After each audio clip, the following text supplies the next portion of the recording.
Hello my dear friends, welcome to S class education. So आज आपण पाहणार आहोत 12th standard biology first chapter आपण सुरू केला होता, ज्याच्यामधलं आपण असेक्शुअल रिप्रोडक्शन याच्या आधी ऑलरेडी पाहिलेलं आहे. आय होप की तुम्ही तो व्हिडिओ पाहिला असेल. सो आज आपण सुरू करणार आहोत सेक्शुअल रिप्रोडक्शन या टॉपिकला.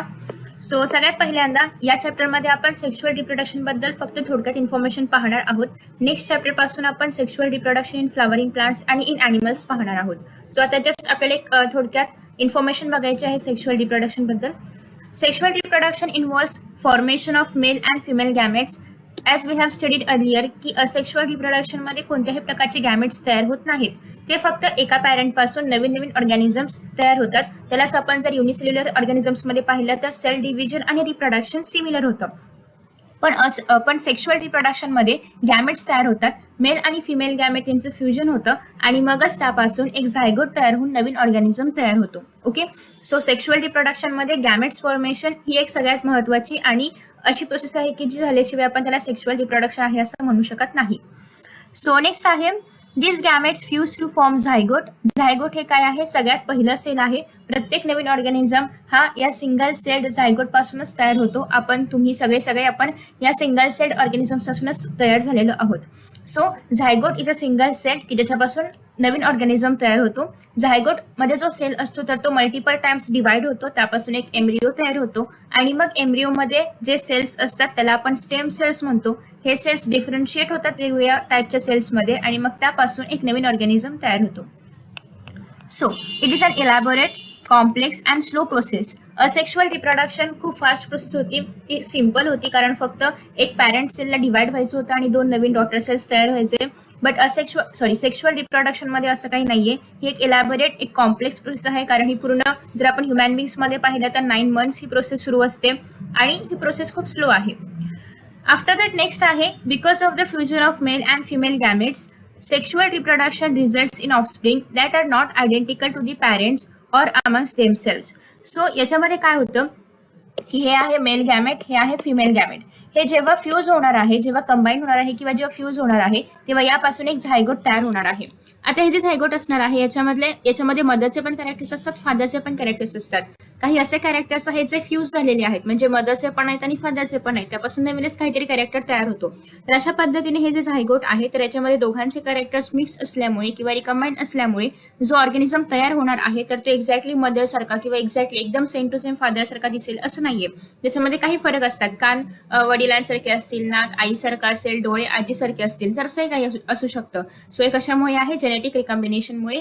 कारण जेव्हा गॅमेट्स तयार होतात तेव्हा त्यांच्यामध्ये मिओसिस होतं आणि तुम्ही सेल डिव्हिजनमध्ये पाहिलेलं आहे की मिओसिसमध्ये पेकायटिन स्टेजमध्ये काय होतं की जे सेल्स आहेत, म्हणजे जो सेल आहे तर त्या सेलमध्ये जे क्रोमोझोम्स आहेत त्यांच्यामध्ये जेनेटिक रिकॉम्बिनेशन होतं. ओके, आफ्टर दॅट नेक्स्ट आहे त्याच्यामुळे जे तयार होणारे ऑर्गॅनिझम्स किंवा ऑफस्प्रिंग्स जे आहेत तर ते एक्झॅक्टली आयडेंटिकल नसतात. जसं की आपण असेक्शुअल रिप्रोडक्शनमध्ये पाहिलं होतं, नवीन ऑर्गॅनिझम्स पॅरेंट प्रमाणेच दिसतात, तर इथे असं नाहीये.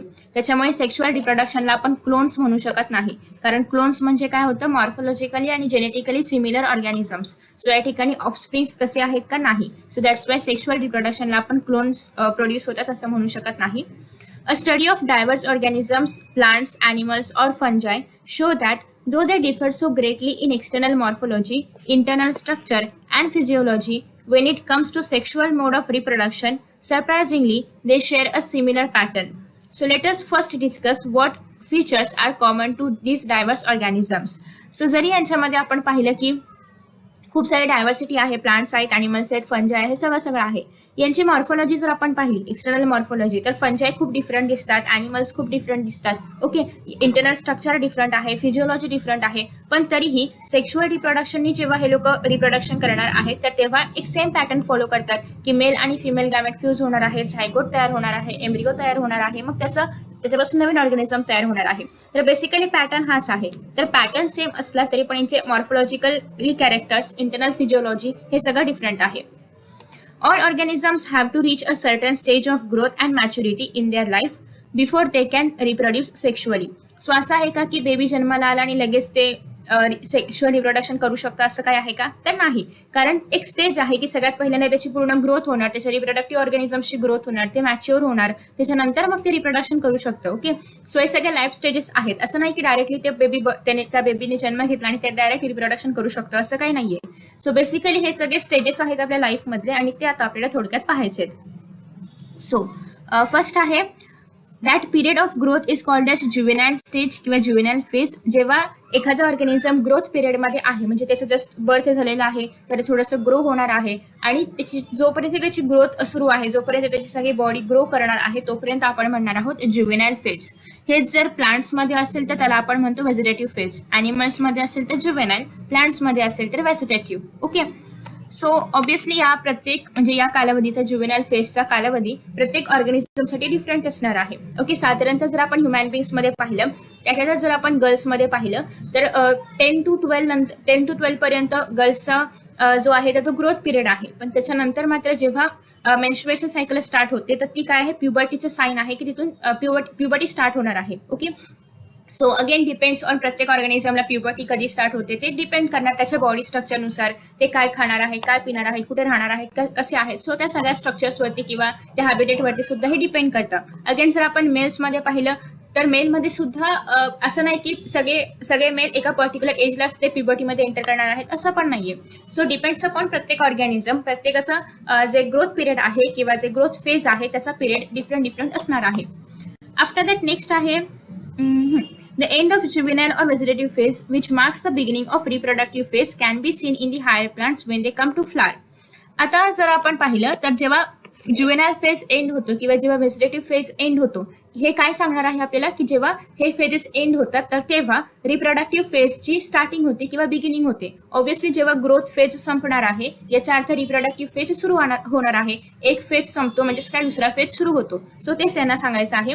आता जर आपण प्लांट्समध्ये ओळखायचं म्हटलं की रिप्रोडक्टिव्ह फेज सुरू होतोय तर ते कसं ओळखणार, तर जेव्हा त्या प्लांट्सला फ्लावरिंग स्टार्ट होते. ओके, जेव्हा फ्लावर्स येतात तेव्हा रिप्रोडक्टिव्ह फेज जी आहे ती स्टार्ट होते. याचा अर्थ ज्युवेनाइल फेज किंवा व्हेजिटेटिव्ह फेज संपलेली आहे. ओके, आता फ्लावर्स येणं यालाच आपण रिप्रोडक्टिव्ह स्टेज सुरू होणं असं का म्हणतो, कारण ॲज यू ऑल नो की फ्लावर्स काय आहेत, प्लांटचे रिप्रोडक्टिव्ह ऑर्गन किंवा युनिट्स आहेत. Okay, so how long does it take for marigold, rice, wheat, coconut, mango plant to come to flower? In some plants where flowering occurs more than once, what would you call the interflowering period, juvenile or mature?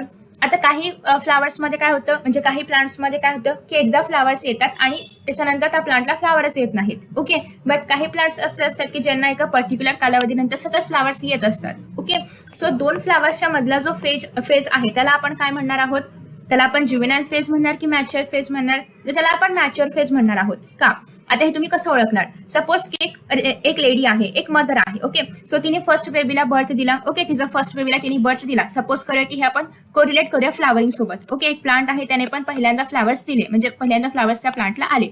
Next time जेव्हा ती lady पुन्हा एकदा pregnant राहील आणि ती जेव्हा second बेबीला birth देणार आहे तर हा जो मधला फेज आहे याला आपण काय म्हणणार आहोत, असं आहे का की त्या लेडीने एकदा एका बेबीला बर्थ दिल्यानंतर ती अगेन ग्रोथ फेज मध्ये जाते असं आहे का, तर नाही, ती मॅच्युअर फेज मध्येच राहणार आहे.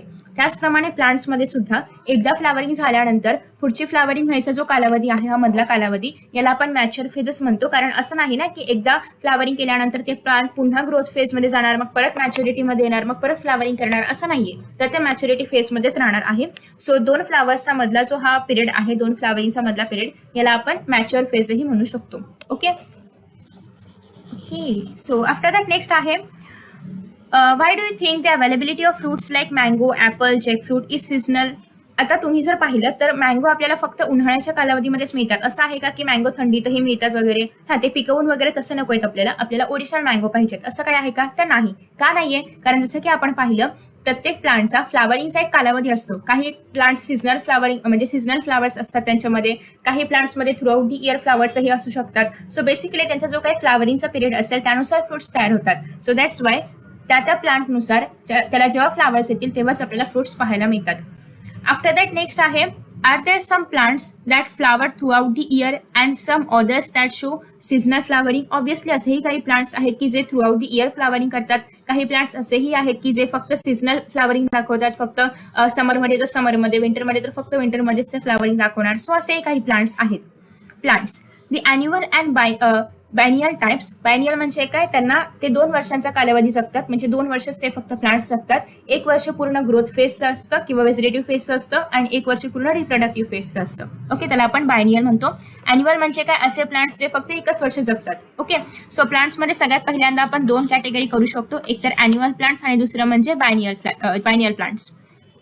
Show clear cut vegetative, reproductive and senescent phase. Senescent phase म्हणजे काय, सिनेसेंट म्हणजे एजिंग प्रोसेस, म्हणजे आता ऑब्व्हियसली ग्रोथ झालं, रिप्रोडक्शन झालं, मग आता त्या प्लांट्सला त्याचा मरणाचा कालावधी आलेला आहे. सो दॅट्स वाय त्याला आपण मरणाचं म्हणजे फिनिश, त्याचं लाईफ फिनिश होण्याचा कालावधी आलेला आहे. सो त्याला आपण म्हणणार आहोत सिनेसेंट फेज, जेव्हा त्याचं मेटाबॉलिझम डाऊन होणार आहे. सेम ॲनिमल्समध्ये पण मेटाबॉलिझम डाऊन होतं, सगळे अवयव हळूहळू काम करणं बंद करतात, म्हणजे पूर्ण एवढं प्रॉपरली ॲक्टिव्हली काम करू शकत नाहीत. सो हळूहळू असं करत करत पूर्ण ओल्ड एजमध्ये 90-95च्या इयर्समध्ये हे पूर्ण अवयव जे आहेत ते काम करणं थांबवतात आणि मग ती ओल्ड एजमुळे डेथ होते. तर त्याचप्रमाणे प्लांट्समध्ये सुद्धा एक सिनेसेंट फेज असते की ज्या ठिकाणी एजिंग होते, मेटाबॉलिझम वगैरे डाऊन होतं आणि त्याच्यानंतर ते प्लांटची डेथ होते. But in the perennial species, it is very difficult to clearly define these phases. Perennial म्हणजे काय, की त्यांचा कालावधी असा 1-2 वर्षांचा नसतो, खूप जास्त वर्ष ते जगतात. ओके, सो त्यांच्यामध्ये आपण असं डिफाईन नाही करू शकत की आता ग्रोथ फेज सुरू आहे, आता रिप्रोडक्टिव्ह फेज सुरू आहे किंवा आता एजिंग फेज सुरू आहे, असं आपण नाही सांगू शकत. पण जर ते बायनियल टाईपमध्ये असतील, ॲन्युअल टाईपमध्ये असेल, तर आपण त्यांना साधारणतः रफली डिफरन्शिएट करू शकतो. नेक्स्ट आहे, a few plants exhibit unusual flowering phenomenon. Some of them, such as bamboo species, flower only once in their lifetime. So bamboo species जर आपण पाहिले तर ते फक्त त्यांच्या पूर्ण लाईफ टाईम मधून किंवा लाईफ स्पॅन मधून ते फक्त एकदाच फ्लावरिंग करतात. म्हणजे जनरली ते जेव्हा म्हणजे लावलं जातं किंवा ते जेव्हा प्लांट केले जातात त्याच्यानंतर साधारणतः 50 ते 100 वर्षांनी ते फक्त एकदाच खूप मोठ्या प्रमाणामध्ये फ्लावर्स प्रोड्यूस करतात आणि मग ते त्यांची डेथ होते. ओके, सो आपण या ठिकाणी सांगू शकतो की ते जेव्हा फ्लावरिंग करतात तेव्हा त्यांचं रिप्रोडक्टिव्ह फेज सुरू आहे. फ्लावरिंग झाल्यानंतर ते लगेच डाय होतात, म्हणजे त्यांची लगेच डेथ होते. So that is there senescent phase तिथे संपतो. Okay, another plant strobilanthes kunthiana, याचं एक लोकल लँग्वेजमध्ये नाव आहे ते म्हणजे नीलकुरंजी. सो नीलकुरंजी किंवा स्ट्रॉबिलॅन्थस कुंचियाना हे जे प्लांट्स आहेत तर हे 12 इयर्स मधून एकदाच फ्लावरिंग करतात. ओके, सो लास्ट फ्लावरिंग कधी केलं होतं, जेव्हा NCERT छापलेली आहे तेव्हाचं इयर आहे. तर लास्ट फ्लावरिंग कधी केलं होतं, सप्टेंबर-ऑक्टोबर 2006 मध्ये. याच्यानंतर पण 12 इयर्सने त्याने फ्लावरिंग केलेलं आहे. 2006 नंतर 12 इयर्स म्हणजे 2018 मध्ये केलं असेल, बट ते NCERT मध्ये नाहीये. सो तुम्हाला फक्त 2006 एवढंच लक्षात ठेवायचं आहे. कधी करतं ते, सप्टेंबर-ऑक्टोबर मध्ये, आणि लास्ट फ्लावरिंग केली होती 2006 मध्ये. आणि कुठे पाहायला मिळालं होतं आपल्याला ह्याचे फ्लावर्स, केरळामध्ये, कर्नाटकामध्ये, तमिळनाडूमध्ये, म्हणजे बेसिकली साऊथ रिजन जो आहे, साऊथ इंडिया रिजन जो आहे त्या ठिकाणी आपल्याला याचे फ्लावर्स पाहायला मिळालेले होते. आणि हे मोस्टली ब्ल्यू स्टेचेस तयार करतात आणि हे टुरिस्टचे खूप मोठ्या प्रमाणामध्ये अट्रॅक्शन होतं जेव्हा ते आले होते, जे ते 2006 मध्ये जेव्हा हे फ्लावर्स आले होते तेव्हा. आणि हे ब्ल्यू कलरचे स्टेचेस फॉर्म करतं. After that, in animals, the juvenile phase is followed by morphological and physiological changes prior to the active reproductive behavior. जर आपण ॲनिमल्समध्ये पाहिलं तर ज्युव्हेनाइल फेज नंतर काही मॉर्फोलॉजिकल चेंजेस होतात बॉडीमध्ये, काही फिजिओलॉजिकल चेंजेस होतात आणि मग रिप्रोडक्टिव्ह फेज सुरू होणार आहे. So the reproductive phase is also of variable duration in different organisms. Obviously प्रत्येक ऑर्गॅनिझमचा त्याच्यानुसार रिप्रोडक्टिव्ह फेजचा कालावधी कधी सुरू होणार हे डिफरंट असतं. नेक्स्ट आहे, among animals, for example birds, do they lay eggs all through the year? नाही. तर बर्ड्स पूर्ण वर्षभर एग्ज ले करत नाहीत, त्यांचा पण एक पिरियड ठरलेला असतो की ते केव्हा एग्ज ले करणार आहेत वगैरे. बर्ड्स जे आहेत, सपोज की एखादा बर्ड आहे जो फक्त समरमध्ये एग्ज ले करतो तर तो फक्त समरमध्येच एग्ज ले करणार आहे, असं नाही की तो नेक्स्ट इयर विंटरमध्ये एग देईल, नेक्स्ट इयर रेनी सीझनमध्ये देईल, असं नाही. तर तो पूर्ण त्याच्या आयुष्यभर समरमध्येच फक्त एग्ज ले करू शकतो, कारण ती कंडिशन त्याच्या एग्जसाठी, त्याच्या बॉडीसाठी फेवरेबल आहे. ओके, आफ्टर दॅट नेक्स्ट आहे, हवेवर बर्ड्स इन कॅप्टिव्हिटी म्हणजे काय, तुम्ही पोल्ट्रीज वगैरे पाहिले असेल त्या ठिकाणी हेन्सला असं कॅपिटिव्ह म्हणजे त्या ठिकाणी हेन्स ठेवलेले असतात आणि त्यांच्याकडून with the help of artificial टेक्नॉलॉजीच्या सहाय्याने त्यांच्याकडून एग्स वगैरे रिप्रोड्यूस करून घेतले जातात. सो ते through out the year eggs देऊ शकतात, कारण त्यांच्याकडून ते सगळं करवून घेतलं जातं with the help of machines आणि आर्टिफिशियल टेक्नॉलॉजी. ओके, बट जर आपण नॅचरली पाहिले तर नॅचरली ते फक्त सीझनल ब्रीडर्स असतात. सीझनमध्ये जो त्यांचा कुठला सीझन असेल त्या सीझनमध्ये ते एग्स ले करतात. Okay, so in this case, laying egg is not related to the reproduction, but it is a commercial exploitation for human welfare. पोल्ट्रीमध्ये जर आपण पाहिलं तर एग्स ले करणं हे त्या हेन्सचं रिप्रोडक्टिव्ह काम नाहीये, कारण ते ते ह्युमन बीइंग्स स्वतःच्या कामासाठी त्यांच्याकडून ते एग्स ले करून घेत आहेत. सो ते हे स्वतःहून करत नाहीयेत. सो दॅट्स वाय हे फक्त ह्युमन वेलफेअरसाठी केले जाते आणि हे कमर्शियल पर्पजसाठी होणार आहे. ओके. After that, next आहे the females of placental mammals exhibit cyclic changes in the activities of ovaries and accessory ducts as well as hormones during the reproductive phase. As you know की human beings मध्ये females मध्ये reproductive phase जेव्हा start होतो तर त्याचं mark काय आहे, menstrual cycle start होणं. तर हे फक्त ह्युमन बीइंग्स मध्ये आहे का, तर नाही. जेही सगळे मॅमल्स आहेत, जेही सगळे प्लासेंटामधून त्यांच्या ऑफस्प्रिंगला न्यूट्रिशन प्रोव्हाइड करतात जेव्हा ते त्यांच्या मध्ये असतात तेव्हा, तर असे जे काही प्लासेंटल वाले ऑर्गॅनिझम्स आहेत, मॅमल्स आहेत, त्या सगळ्या मॅमल्समध्ये रिप्रोडक्टिव्ह फेज जेव्हा सुरू होतो तेव्हा अशा पद्धतीने एक सायकल सुरू, म्हणजे एक सायकल आहे किंवा एक सायक्लिक प्रोसेस सुरू होते की जसं ती कशामुळे सुरू होते, तर बॉडीमध्ये जे काही हॉर्मोनल चेंजेस होतात ज्याच्यामुळे रिप्रोडक्टिव्ह फेज सुरू होणार आहे, तर ते सगळ्यासाठी किंवा ovary time to time release ovum time to time release होण्यासाठी, तर अशा पद्धतीने यासाठी ही प्रोसेस सुरू होत असते. मग आता जर आपण याचं दोन प्रकारामध्ये डिव्हिजन केलं, सपोज की आपल्याकडे जे मॅमल्स आहेत ते दोन प्रकारामध्ये आपण डिवाइड केले. एक तर आहेत ते म्हणजे नॉन प्रायमेट आणि एक तर आहेत ते म्हणजे primate. Okay. So non primate organisms आहेत आणि प्रायमेट ऑर्गॅनिझम्स आहेत. ऑर्गॅनिझम्स म्हणजे आपण या ठिकाणी मॅमल्स म्हणू शकतो. सो नॉन प्रायमेट मॅमल्स आहेत आणि प्रायमेट मॅमल्स आहेत. प्रायमेट मॅमल्स मध्ये आपण फक्त 3 घेतो, एक तर ह्युमन बीइंग्स किंवा ह्युमन बीइंग्स आपण घेऊया. ह्युमन बीइंग्स आहेत, एप्स आहेत. ओके. एप्स आणि ह्युमन बीइंग्स मध्ये खूप सारी सिमिलॅरिटी आहे आणि मंकीज आहेत. सो एप्स, ह्युमन बीइंग्स आणि मंकीज हे 3 सोडून इतर जे पण मॅमल्स आहेत जे प्लासेंटल न्यूट्रिशन त्यांच्या ऑफस्प्रिंगला प्रोव्हाइड करतात, तर ते सगळे येणार आहेत नॉन प्रिमॅटामध्ये. आणि हे कशामध्ये येतात, प्रिमॅटामध्ये. सो जे प्रिमॅटावाले ऑर्गॅनिझम्स आहेत ते मेन्स्ट्रुअल सायकल दाखवतात आणि जे नॉन प्रिमॅटावाले ऑर्गॅनिझम्स आहेत तर ते ऑयस्टर्स सायकल दाखवतात. काय आहे, ऑयस्टर्स किंवा ह्याला इस्टर्स पण म्हणतात. So you can pronounce as you wish. Oestrus cycle किंवा ऑयस्टर्स सायकल म्हणणार आहोत आपण याला.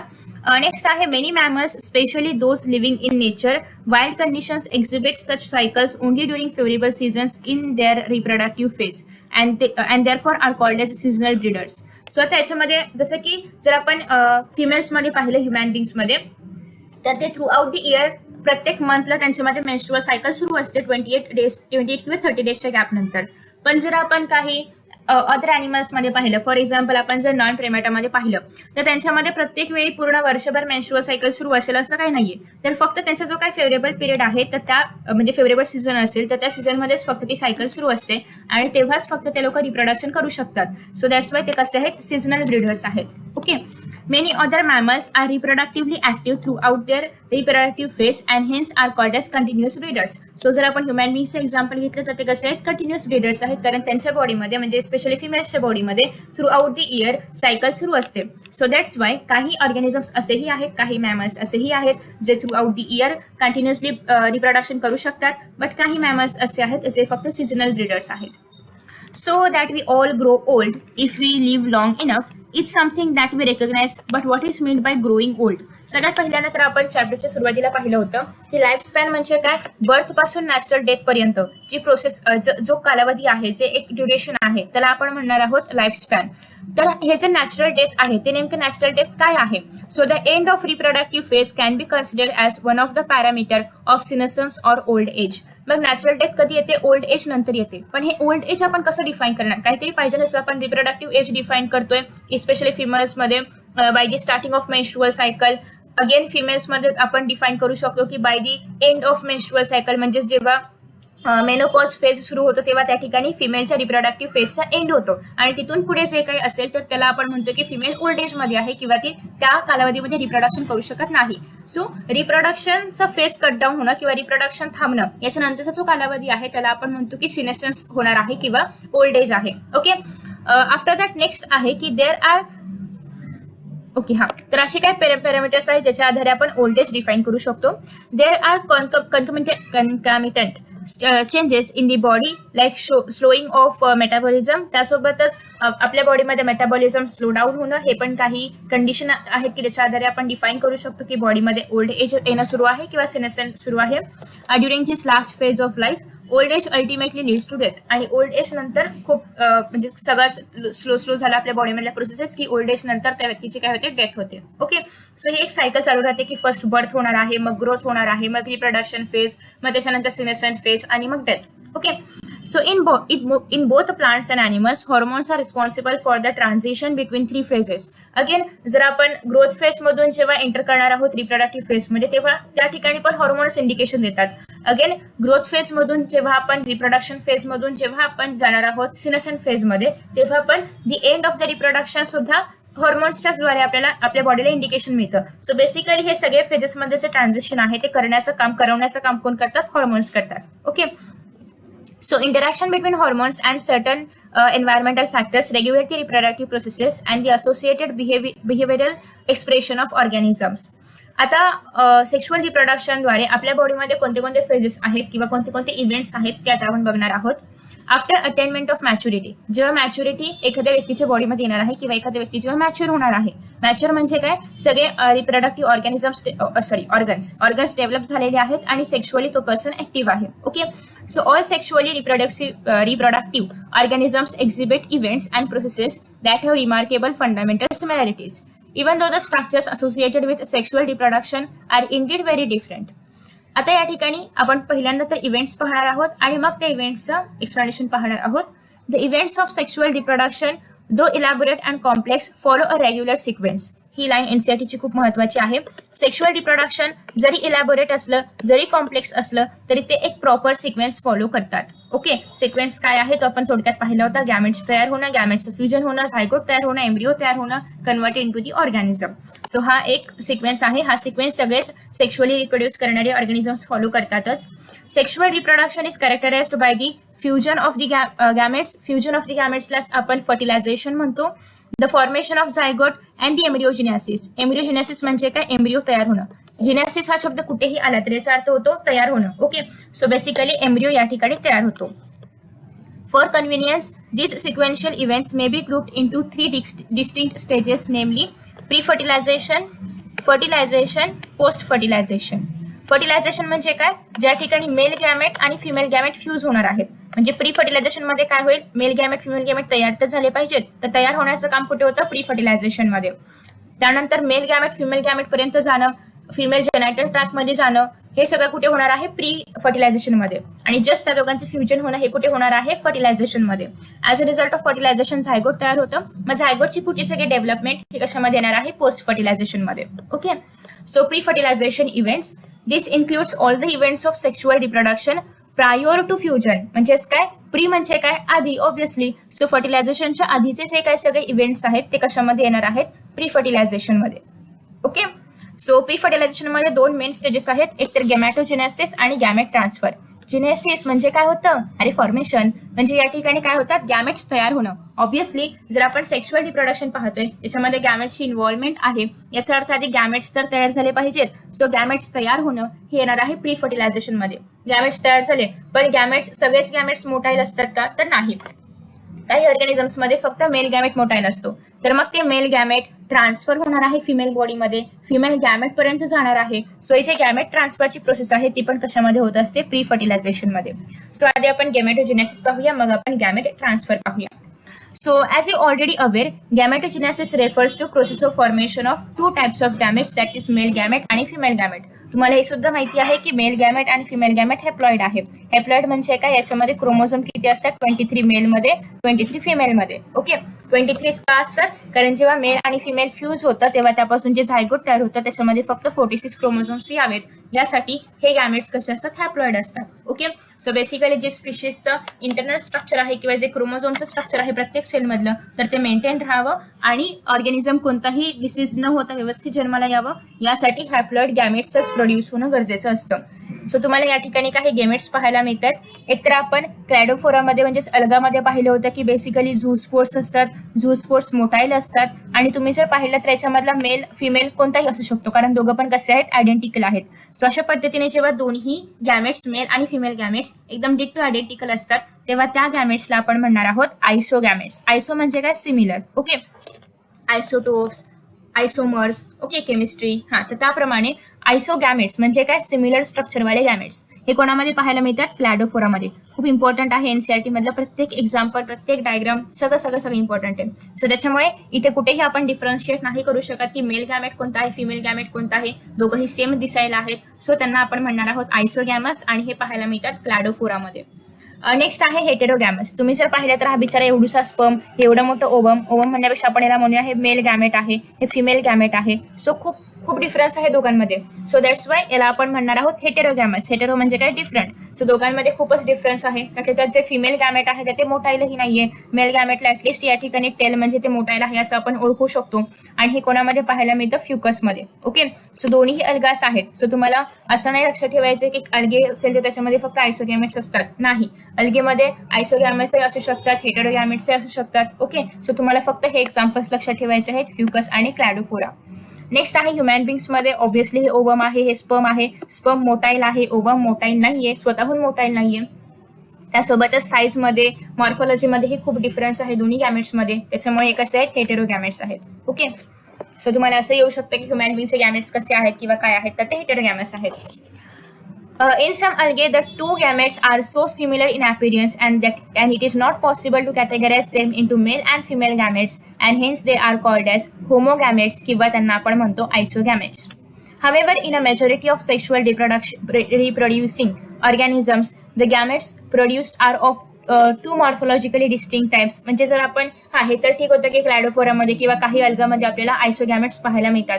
But most of the times जर आपण ऑर्गॅनिझम्स पाहिलं तर त्यांच्या बॉडीमध्ये जे गॅमेट्स तयार होणार आहेत, मेल आणि फिमेल गॅमेट्स, ते ऑलमोस्ट मॉर्फोलॉजिकली डिस्टिंक्ट असतात. मेल गॅमेट वेगळ्या प्रकारचं मॉर्फोलॉजिकली अपिअर होतं आणि फिमेल गॅमेटचं मॉर्फोलॉजिकल अपिअरन्स डिफरंट असतं. सो हे हेटेरोगॅमेट्स असतात मोस्ट ऑफ द टाइम्स. जे मेल गॅमेट असणार आहे त्याला आपण म्हणतो अँथ्रोझॉइड किंवा स्पर्म. ओके, बेसिकली प्लांट्समध्ये आपण त्याला अँथ्रोझॉइड वगैरे शब्द वापरतो किंवा त्याला आपण स्पर्मही म्हणतो. आणि फिमेल गॅमेट्समध्ये एग किंवा ओवम. ओके, सो एग म्हणजे पण फिमेल गॅमेट, ओवम म्हणजे पण फिमेल गॅमेट, फिमेल गॅमेट म्हणजे पण फिमेल गॅमेट. मेल गॅमेटचे दोन नावं आहेत, अँथ्रोझॉइड आणि स्पर्म. सो याच्यामध्ये कन्फ्युज अजिबात व्हायचं नाहीये. अँथ्रोझॉइड आणि स्पर्म दोन्ही मेलसाठीच्या टर्म्स आहेत, मेल गॅमेटच्या, आणि एग आणि ओवम दोन्ही पण फिमेल गॅमेटच्या टर्म्स आहेत. So sexuality in organisms. Sexual reproduction in organisms generally involves the fusion of gametes from two different individuals. But this is not always true. From your recollection of examples studied in class 11, can you identify cases where self-fertilization is observed? तुम्ही जर याच्यामध्ये पाहिलं असेल अर्थवर्ममध्ये वगैरे, तर त्या ठिकाणी cross fertilisation व्हायचं. अजून तुम्ही काय होतं ते जे हर्माफ्रोडाइट अॅनिमल्स आहेत, फॉर एक्झाम्पल ट्युनिकेट्स वगैरे आहे, तर त्यांच्यामध्ये आपल्याला कसं पाहायला मिळायचं, सेल्फ फर्टिलायझेशन. ओके, म्हणजे ते स्वतःच्याच बॉडीमध्ये त्यांचं सेल्फ फर्टिलायझेशन व्हायचं. ओके, सो असे काही केसेस आहेत की ज्या ठिकाणी सेल्फ फर्टिलायझेशन पाहायला मिळतं. काही केसेसमध्ये क्रॉस फर्टिलायझेशन पाहायला मिळतं. बिंग दे आर हर्माफ्रोडाइट तरी पण ते क्रॉस फर्टिलायझेशन करतात. एक्झाम्पल आहे अर्थवर्म. तर काही याच्यामध्ये साधं फर्टिलायझेशन पाहायला मिळतं, इंटरनल किंवा external. Okay, so plants may have both male and female reproductive structure in the same plant, म्हणजे बायसेक्शुअल. जर एखाद्या प्लांटमध्ये मेल रिप्रोडक्टिव्ह स्ट्रक्चर म्हणजेच काय, ज्याला आपण अँथर आणि फिलामेंट म्हणतो, याला आपण म्हणजे जेव्हा आय थिंक तुम्ही मॉर्फोलॉजीमध्ये हे सगळं पाहिलेलं असेल, आय थिंक सो. अँथर आणि फिलामेंट जेव्हा एक स्ट्रक्चर आहे, म्हणजे अँथर आणि फिलामेंट जे आहे याला आपण काय म्हणतो, स्टेमन म्हणतो, STAMEN. ओके, सो हे प्लांट बॉडी मधल्या किंवा प्लांट फ्लावर मधलं हे काय असणार आहे, मेल रिप्रोडक्टिव्ह ऑर्गन किंवा युनिट. ओके, आणि तेच जर आपण फिमेल बद्दल पाहिलं तर या ठिकाणी अशा पद्धतीने स्टिग्मा, खाली असते ही अशी छानशी स्टाईल आणि खाली असते ovary. Okay, so stigma, style आणि ओव्हरी याला एकत्र मिळून आपण पिस्टिल किंवा कार्पल म्हणतो. सो बेसिकली पिस्टिल किंवा कार्पल हे काय आहे, फिमेल स्ट्रक्चर शो करणार आहे, फिमेल रिप्रोडक्टिव्ह स्ट्रक्चर. सो हे जर एकाच बॉडीमध्ये एकाच फ्लावरमध्ये प्रेझेंट असेल तर त्याला आपण म्हणणार आहोत बायसेक्शुअल फ्लावर, जे की आपल्याला हिबिस्कसमध्ये वगैरे पाहायला मिळतं. आणि हे जर डिफरंट फ्लावर्समध्ये असेल, फॉर एक्झाम्पल पपाया वगैरे आहे, पपाया चालेल, पपाया पण आपण घेऊ शकतो, त्याला आपण म्हणणार आहोत unisexual flower. Okay, so in several fungi and plants terms such as homothelic and monoecious and are used to denote the bisexual condition, and heterothallic and dioecious are used to describe the unisexual condition. So तुम्ही जर पाहिलं असेल तर रिक्शिया असेल किंवा मर्कॅन्शिया असेल तर त्याच्यामध्ये आपल्याला मर्कॅन्शियामध्ये आपल्याला डिफरंट थॅलसवरती मेल स्ट्रक्चर आणि फिमेल स्ट्रक्चर पाहायला मिळायचं. ओके, सो ते कसं आहे, हेटेरोथॅलिक आहे किंवा डायोशियस आहे. काही असे पण होते रिक्शिया वगैरे की ज्यांच्यामध्ये आपल्याला एकाच प्लांट बॉडीवरती किंवा एकाच थॅलसवरती दोन स्ट्रक्चर्स पाहायला मिळायचे, मेल आणि फिमेल. सो ते कसं होतं, मोनोशियस किंवा होमोथॅलिक. सो हे पण काही टर्म्स आहेत की जे फंजायमध्ये वगैरे वापरले जातात टू डिस्क्राईब की ते युनिसेक्शुअल आहेत की बायसेक्शुअल आहेत. सो तुम्ही जर या ठिकाणी पाहिलं तर बायसेक्शुअललाच आपण काय म्हणणार आहोत, मोनोशियस, त्यालाच आपण काय म्हणणार आहोत, होमोथॅलिक. ओके, युनिसेक्शुअललाच आपण काय म्हणणार आहोत, डायोशियस किंवा हेटेरोथॅलिक. सो हे सगळे टर्म्स सेमच आहेत. सो जर आपण फ्लावरिंग प्लांट्समध्ये पाहिलं युनिसेक्शुअल फ्लावर्समध्ये, तर जे मेल फ्लावर किंवा जे मेल स्ट्रक्चर आहे त्याला आपण म्हणतो स्टेमन, आणि जे मेल फ्लावर आहे त्याला आपण म्हणणार आहोत स्टॅमिनेट. जर त्याच म्हणजे फ्लावर्समध्येच जे फिमेल पार्ट बिलोंग करणारा फ्लावर आहे त्याला आपण म्हणणार आहोत पिस्टिलेट फ्लावर. ओके, ज्याच्यामध्ये पिस्टिल आहेत, म्हणजेच फिमेल रिप्रोडक्टिव्ह स्ट्रक्चर आहे. In some flowering plants, both male and female flowers may be present on the same individual. जर एकाच इंडिव्हिज्युअल मध्ये मेल आणि फिमेल असेल म्हणजे फ्लावर्स असतील तर त्याला आपण म्हणणार आहोत मोनोइशियस. म्हणजे फ्लावर्स डिफरंट आहेत पण एकाच प्लांट बॉडीवरती आहेत, म्हणजे प्लांट एकच आहे बट फ्लावर्स डिफरंट आहेत. मेल फ्लावर डिफरंट आहे, फिमेल फ्लावर डिफरंट आहे, त्याला आपण म्हणणार आहोत दॅट इज मोनोइशियस. आणि दोन सेपरेट प्लांट्स आहेत, म्हणजे इकडे एक प्लांट आहे, इकडे एक प्लांट आहे, याच्यावरती फक्त पिस्टिलेट आहेत, या ठिकाणी फक्त स्टॅमिनेटची फ्लावर्स आहेत. तर असं जेव्हा असेल तेव्हा त्याला आपण म्हणणार आहोत डायोशियस. ओके, सो एकाच प्लांटवरती जर मेल आणि फिमेल फ्लावर डिफरंट असतील तर याला आपण म्हणणार आहोत मोनोशियस, आणि जर प्लांटच वेगवेगळे असतील तर त्याला आपण म्हणणार आहोत dioecious. Okay, so after that त्याचे काही एक्झाम्पल्स आहेत मोनोशियस प्लांट्सचे. कुकुरबिट्स आहेत, कोकोनट्स आहेत, हे आहेत मोनोशियस प्लांट्स. डायोशियस मध्ये येणार आहे पपाया आणि date palm. Okay, so date palm आणि पपाया डायोशियस आहे, म्हणजे डिफरंट प्लांट बॉडीवरती स्टॅमिनेट आणि पिस्टिलेट असणार आहे. आणि मोनोशियस मध्ये येणार आहे कुकुरबिट्स आणि कोकोनट. सो सीसी येणार आहे मोनोशियस मध्ये, पीपी येणार आहे डायोशियस मध्ये. आफ्टर दॅट नेक्स्ट आहे are individuals of all species either male or female or are there species which possess both the reproductive organ. तर ऑब्व्हियसली अॅनिमल्स मध्ये पण असं आहे, युनिसेक्शुअल पण आहेत, बायसेक्शुअल पण आहेत. बायसेक्शुअलचं एक्झाम्पल तुम्ही ॲनालिड्स घेऊ शकता किंवा आपलं हे फ्लॅटवर्म्स प्लॅटीहेल्मिंथस घेऊ शकता. ओके, सो ॲनिमल्समध्ये पण बायसेक्शुअल आणि युनिसेक्शुअल असं आपण कॅटेगरीज सांगू शकतो. Okay, so you can make the list like unisexual ऑर्गॅनिझम्समध्ये अर्थवर्म वगैरे येऊ शकतं. सॉरी, युनिसेक्शुअल मध्ये नाही, बायसेक्शुअल मध्ये अर्थवर्म येऊ शकतं किंवा स्पॉन्जेस येऊ शकतात, टॅपवर्म आहे, लीच आहे. हे सगळे कसे आहेत बायसेक्शुअल अॅनिमल्स आहेत की ज्यांच्यामध्ये बोथ मेल आणि फिमेल रिप्रोडक्टिव्ह ऑर्गन्स सेम बॉडीमध्ये असतात. यालाच आपण हर्माफ्रोडाईट, हे पण अजून एक सिमिलर वर्ड आहे. आणि जर मेल आणि फिमेल ऑर्गन्स वेगवेगळ्या बॉडीमध्ये असतील तर त्याला आपण म्हणणार आहोत दॅट इज युनिसेक्शुअल, जे की कॉक्रोचमध्ये पाहायला मिळतं, ह्युमन बिंग्समध्ये पाहायला मिळतं, अजून जे मॅमल्स आहेत त्या सगळ्यांमध्ये पाहायला मिळतं. ओके, आफ्टर दॅट नेक्स्ट आहे cell division during gamete formation. Gametes in all heterogametic species are of two types, that is male gamete and female gamete. Heterogametic यासाठी कारण मेल आणि फिमेल आपण इझिली डिस्टिंग्विश करू शकतो, अशा स्पीशीज मधलंच आपण गॅमेट फॉर्मेशन पाहतोय. ॲज वी नो की गॅमेट्स हॅप्लॉइड असतात, though the parent plant body from which they arise may be either haploid और डिप्लॉइड. तुम्ही प्लांट्समध्ये पण पाहिलं असेल, प्लांट किंगडममध्ये वगैरे, तर त्याच्यामध्ये ऑल्टरनेशनमध्ये आपण पाहिलं होतं की दोन प्रकारचे स्टेजेस असतात प्लांट बॉडीमध्ये, एक तर स्पोरोफाइट आणि एक तर गॅमॅटोफाइट. स्पोरोफाइट डिप्लॉइड असते, गॅमॅटोफाइट हॅप्लॉइड असते. ते स्पोरोफाइट आहे, यापासूनच दोन स्पोर्स तयार होतात. या स्पोर्समध्ये मिओसिस होतं आणि यापासून गॅमॅटोफाइट तयार होतं, आणि या गॅमॅटोफाइट पासून गॅमेट तयार होतं, मग मेल गॅमेट असेल आणि फिमेल गॅमेट असेल. ओके, सो ही मी थोडक्यात सांगितली प्रोसेस, डिटेलमध्ये खूप थोडीशी मोठी आहे. सो बेसिकली अप्लाइड असणारे जे गॅमेट्स आहेत तर ते कसे असतात, हॅप्लॉइड्स असतात, म्हणजे हॅप्लॉइड आहेत, आणि हे haploid gametes may be diploid किंवा हॅप्लॉइड स्पोरोफाइट पासून तयार होतात. Okay, so a haploid plant producing gametes by mitotic division.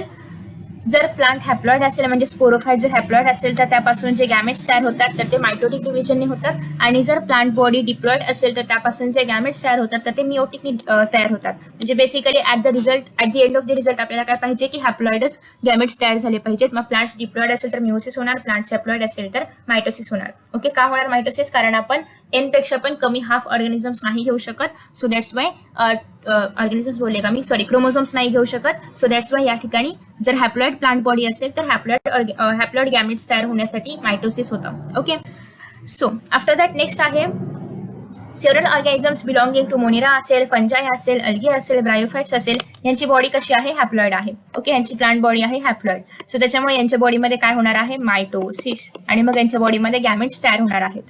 पण जर काही ऑर्गॅनिझम्स आपण पाहिले जे की टेरिडोफाइट्समध्ये आहेत, जिम्नोस्पर्म मध्ये आहेत, अँजिओस्पर्म्स मध्ये आहेत, त्यांची जी मेन प्लांट बॉडी आहे, डोमिनंट प्लांट बॉडी जी आहे ती आहे डिप्लॉइड, म्हणजेच काय आहे, स्पोरोफाइट आहे. तर मग त्यांच्यामध्ये मिओसिस होणार आहे, क्रोमोझोम नंबरमध्ये रिडक्शन होणार आहे, म्हणजे 2n कन्व्हर्जन n मध्ये होणार आहे, आणि मग हे जे हॅप्लॉइड गॅमेट्स आहेत तर तेच परत पुढे फर्टिलायझेशन करणार आहेत. ओके, सो या ठिकाणी तुम्हाला काही ऑर्गॅनिझम्स पाहायला मिळतात. फर्स्ट तर आहे अर्थवर्म. ॲज यू नो की अर्थवर्म मधला एक सगळ्यात महत्त्वाचा भाग क्लायटिलम तुम्हाला या ठिकाणी पाहायला मिळतोय, आणि तुम्हाला हे माहिती आहे की अर्थवर्म कसा आहे, हर्माफ्रोडाईट आहे. नेक्स्ट आहे अर्थवर्मची बॉडी तुम्हाला इथे पाहायला मिळते की ओव्हरी पण सेम बॉडीमध्ये आहे आणि टेस्टिस पण सेम बॉडीमध्ये आहे, बट तरीही अर्थवर्म क्रॉस फर्टिलायझेशन दाखवतं, म्हणजे सेल्फ फर्टिलायझेशन दाखवत नाही. दोन पॅरेंट्स अर्थवर्ममध्ये असणं कंपल्सरी असतं, जरी त्याच्या एकाच बॉडीमध्ये दोन्ही पण स्ट्रक्चर्स असले तरीही अजून एक ऑर्गॅनिझम लागतो, म्हणजे अजून एक अर्थवर्म लागतो, कारण यांच्यामध्ये क्रॉस फर्टिलायझेशन होतं. ओके, कारण यांच्यामध्ये भलेही टेस्टिस आणि ओव्हरी असेल तरी पण दोन्ही एकाच वेळी मॅच्युअर होत नाहीत. सो दॅट्स वाय त्या मॅच्युरेशनच्या पिरियड डिफरन्समुळे क्रॉस फर्टिलायझेशन असतं. नेक्स्ट आहे, जर आपण कॉकरोचमध्ये पाहिलं तर मेल आणि फिमेल बॉडी डिफरंट आहे. ओके, सो दॅट्स वाय हे कसे आहेत, युनिसेक्शुअल आहेत. नेक्स्ट आहे कारा किंवा चारा जे पण असेल ते शक्यतो आपण याला कारा म्हणतो. सो कारा कसा आहे, मोनोइशियस प्लांट आहे, कारण याच्यामध्ये मेल आणि फिमेल दोन्ही एकाच बॉडीमध्ये प्रेझेंट आहे. सो एकाच स्ट्रक्चरमध्ये प्रेझेंट आहे. या ठिकाणी एका नेटवर्कमध्ये उगोनियम पाहायला मिळते, म्हणजेच फिमेल सेक्स ऑर्गन आहे, आणि त्याच्या खालच्या स्ट्रक्चरमध्ये तुम्हाला अँथ्रिडियम पाहायला मिळते, म्हणजे मेल सेक्स ऑर्गन आहे. ओके, सो नेक्स्ट आहे इथे तुम्हाला पाहायला मिळते दॅट इज मर्केन्शिया. सो मर्केन्शिया जर पाहिलं तर याच्यामध्ये तुम्हाला आर्किगोनिओस्पोर, ओके, आर्किगोनिओस्पोर आणि अँथ्रिडिओस्पोर. सो आता बेसिकली आर्किगोनिओफोर जे आहे, आर्किगोनिओफोर जे आहे तर हे काय आहे, फिमेल स्ट्रक्चर आहे, आणि अँथ्रिडिओफोर जे आहे कसं आहे, मेल स्ट्रक्चर आहे. ओके, सो बेसिकली यांच्यामध्ये डिफरंट बॉडीवरती किंवा डिफरंट थॅलायवरती हे स्ट्रक्चर्स प्रेझेंट आहेत. सो हे कसं आहे, डायोशियस आहे. त्याच्यानंतर नेक्स्ट आहे स्वीट पोटॅटोचं फ्लावर तुम्हाला पाहायला मिळते. या ठिकाणी एकाच फ्लावरमध्ये मेल स्ट्रक्चर पण आहे, फिमेल स्ट्रक्चर पण आहे. सो हे कसं आहे, बायसेक्शुअल आहे. मेल स्ट्रक्चरमध्ये जस्ट एक फिलामेंट येतं, मध्ये कनेक्टिव्ह असतं आणि अँथर येतं, आणि या पूर्ण स्ट्रक्चरला आपण म्हणतो स्टेमेन. फिमेल स्ट्रक्चरमध्ये वरती असते स्टिग्मा, हे आहे स्टाईल, आणि हे आहे ओव्हरीच्या आतमध्ये ओव्ह्यूल्स. सो या पूर्ण स्ट्रक्चरला आपण म्हणणार आहोत कार्पल, जे की फिमेल स्ट्रक्चर आहे. आफ्टर दॅट नेक्स्ट तुम्हाला या ठिकाणी क्रोमोझोम नंबर्स वगैरे पाहायला मिळतात, तर हे पण खूप इम्पॉर्टंट आहे, हे पण MCQs मध्ये वगैरे विचारलं जातं. सो या ठिकाणी तुम्हाला क्रोमोझोम नंबर पाहायला मिळतात मिओसाइटमध्ये म्हणजे 2n फॉर्ममध्ये, आणि या ठिकाणी गॅमेट्समध्ये म्हणजे ऑब्व्हियसली हॅप्लॉइड फॉर्ममध्ये हाफ क्रोमोझोम्स असणार आहेत. इथे तुम्हाला काही ब्लँक स्पेसेस मिळतील, इथे तुम्हाला भरायचं आहे इन्फॉर्मेशन, आणि बाकी आपण भरूया. सो ह्युमन बींग्समध्ये असतात 46 क्रोमोझोम्स, आणि त्याच्या हाफ गॅमेटमध्ये असणार आहे 23. हाऊसफ्लायमध्ये आहे 12, त्याच्या हाफ म्हणजेच किती असणार आहे 6. नेक्स्ट आहे रॅटमध्ये असणार आहेत 42 क्रोमोझोम्स, त्याच्या हाफ म्हणजे किती असणार आहे 21 इन गॅमेट्स. नेक्स्ट आहे डॉगमध्ये असतात 78 क्रोमोझोम्स, त्याच्या हाफ म्हणजे 39. नेक्स्ट आहे कॅटमध्ये किती क्रोमोझोम्स असणार आहेत 38 मिओसाइटमधले, आणि हाफ गॅमेटमध्ये असणार आहेत 19. फ्रूट फ्लायमध्ये आहे 8 हाफ असणार आहे 4. नेक्स्ट आहे ओफिओग्लोसम किंवा फन जे आहे, याच्यामध्ये सगळ्यात हायेस्ट नंबर ऑफ क्रोमोझोम्स आहेत प्लांट किंगडम मध्ये तरी. सो याच्यामध्ये असतात 1260. ओके, सो 1260 क्रोमोझोम्स याच्यामध्ये प्रेझेंट आहेत मिओसाइट फेजमध्ये. नेक्स्ट आहेत राईसमध्ये आहे 24. ऍपल राहिलं का, ऍपलमध्ये आहे 34, याच्या हाफ येणार आहे 17. आफ्टर दॅट नेक्स्ट आहे मेजमध्ये आहे 20, याच्या हाफ येणार आहे 10. नेक्स्ट आहे पटॅटो येणार आहे 48. ओके, पोटॅटो येणार आहे 48. नेक्स्ट आहे बटरफ्लाय 280 आहे, 380 आहे, 380चा हाफ होता 190.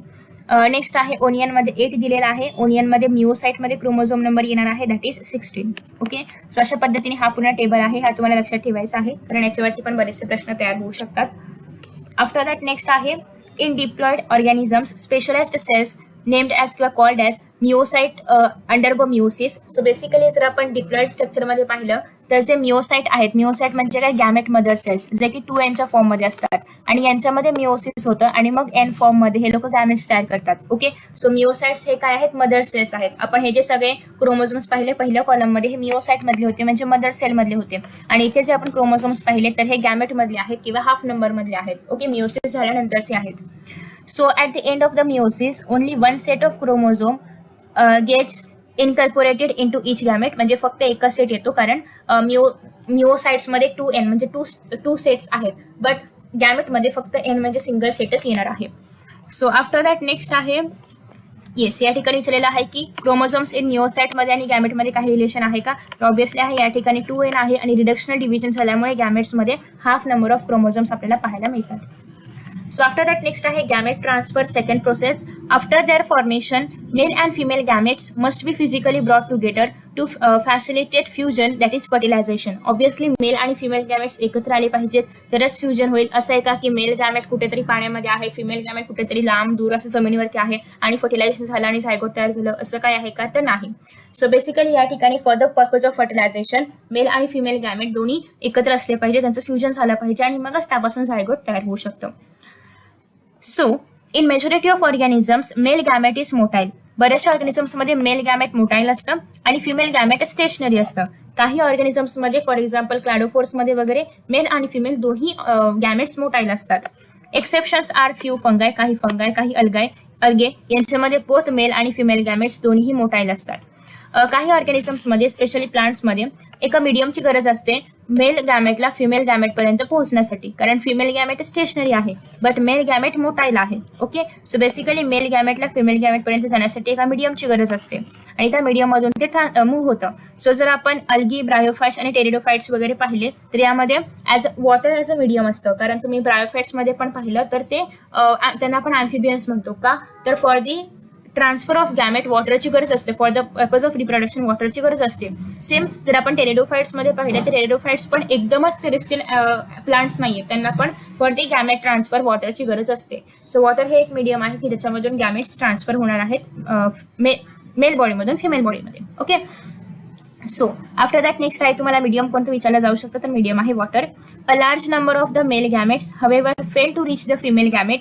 To compensate this loss of male gamete during transport, the number of male gamete produced is several thousand times than the number of female gametes. So आता mail गॅमेट्सला खूप जास्त travel करायचे. Obviously ट्रॅव्हलिंगच्या मध्ये accident होऊ शकतो, ट्रॅव्हलिंगच्या मध्ये ते नष्ट होऊ शकतात एनर्जी वगैरेमुळे किंवा कमी पडल्यामुळे किंवा टेम्परेचरमुळे. सो दॅट्स वाय मेल गॅमेटचा डिस्ट्रॉय होण्याचे चान्सेस खूप जास्त असतात. आणि जर आपण एखादाच म्हणजे त्या प्लांट बॉडीने एखादाच मेल गॅमेट प्रोड्यूस केला आणि त्याला जर पाठवलं, बिचारामध्ये जर पडलं कुठे काही झालं तर त्या ठिकाणी ते लोक फर्टिलायझेशन करू शकत नाहीत, म्हणजे त्यांची स्पीशीज पुढे चालू शकणार नाही जर असंच प्रत्येक ऑर्गॅनिझम सोबत होत राहिलं तर. सो त्याच्यामुळे मेल गॅमेटचा नंबर खूप जास्त असतो, कारण एखादा जरी काही झालं, कुठे पडला वगैरे काय झालं तर बाकीचे सगळे व्यवस्थित ट्रॅव्हल करून फिमेल गॅमेट पर्यंत पोहोचू शकतील. Okay, so that's why female गॅमेटचा नंबर डिक्रीज केलेला आहे आणि मेल गॅमेटचा नंबर इन्क्रीज केलेला आहे, कारण मेलला ट्रॅव्हल करायचं आहे, फिमेल त्याच पोझिशनवरती स्टेशनरी आहे. सो दॅट्स वाय फिमेल गॅमेट्सपेक्षा मेल गॅमेटचा नंबर 1000 टाइम्सने जास्त आहे. ओके, सेम फॉर ह्युमन बॉडीमध्येही आपण पाहिलं तर प्रत्येक मंथला फक्त एक सिंगल ओवम रिलीज होतं, बट जे स्पर्म्स आहेत तर ते मिलियन्समध्ये प्रोड्यूस होतात. सो दॅट्स वाय या ठिकाणी आपण ह्युमन्समध्ये पाहिले किंवा कोणत्याही ऑर्गॅनिझममध्ये पाहिलं तर मेल गॅमेट्सचा नंबर जास्त असणार आहे 1000 times than the female gamete. Okay, next आहे in seed plants pollen grains are the carriers of male gamete and ovule have the egg.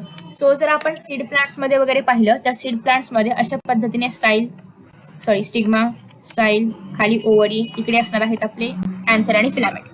So अँथरमधून हे जे मेल गॅमेट्स आहेत त्या तिथून असे उडतात. आता हे उडून इकडे टाकण्याचं काम इधर बटरफ्लाय करतात, हनीबी करतात किंवा एअर करतं. ओके, सो एअरद्वारे किंवा हनीबी जे पण असेल ते त्यांच्याद्वारे या ठिकाणी मेल गॅमेट्स जे आहेत तर ते इथे स्टिग्मा जे आहेत ते स्टिग्मावरती येऊन पडतात. 2 मेल गॅमेट्स हवे असतात, तर इथून इथपर्यंत खाली जायचं काम कोण करणार आहे? इथे एक पोलन ट्यूब तयार होते just for the transfer of male gamete towards the ovary किंवा ओव्ह्यूल. सो या ठिकाणी ट्यूब तयार होते ज्याला आपण म्हणणार आहोत pollen tube. Okay, so pollen grains are the carriers of male gamete, जे की पोलन ट्यूब थ्रू ओव्ह्यूल मध्ये जाणार आहेत की ज्याच्यामध्ये एग्ज आहेत.